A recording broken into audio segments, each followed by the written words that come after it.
I remember the time vividly. I was at the restaurant with my family at the time having dinner. I got a text come through from Natalie of just a picture of something burning. Called her straight away and said, "What is this?" And she said, "Oh, I think this is one of ours." So on Saturday evening, I could actually smell the smoke from the fire. And then actually on social media, I saw that there was a photo of a big plume of smoke within the vicinity of Woolwich Dock. It was a pretty significant fire at the dock.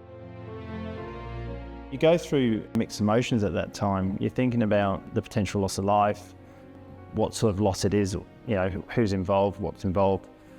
We quickly realised there was no loss in life, so it's just a matter of sort of getting a better understanding. On the Sunday morning, I received a text message from the client just notifying us that it was Andy Armo that had gone up in flames the previous evening. I immediately jumped on the phone to Lyndon, and he was already aware of the fire and he was on his way to the site. He'd also contacted his loss adjuster, who made his way to the site that morning as well. The team was amazing. I know Lyndon was down there at 8:30 a.m. the Sunday morning, which was Father's Day, so I'm sure he had better things to do than be at the side of a dock looking at a burnt out boat. He was there, and it's important for the leader to be sort of front and centre on this sort of thing. So that was very much appreciated from my point of view, and certainly from the clients as well, knowing it was in good hands from start to finish. Any time that there is a loss that involves a client's personal asset is always more of an emotional process. That vessel was designed and built by the family. It was in their possession for a long time. It was a pretty emotional time to realise it had gone. It was irreplaceable in a lot of ways.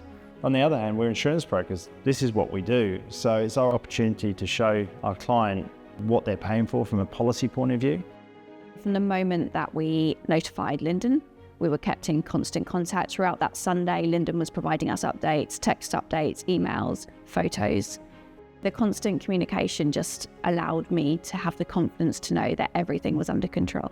It's complicated at the end of the day. You've got a boat underwater in Sydney Harbour, pollutants. The fire was still burning early in the morning.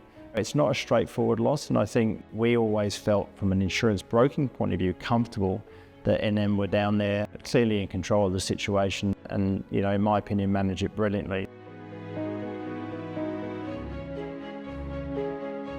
The salvage was obviously a very complex salvage. There were multiple strategies in place, so if one salvage operation wouldn't have worked, there was a backup plan put in place by the NM team.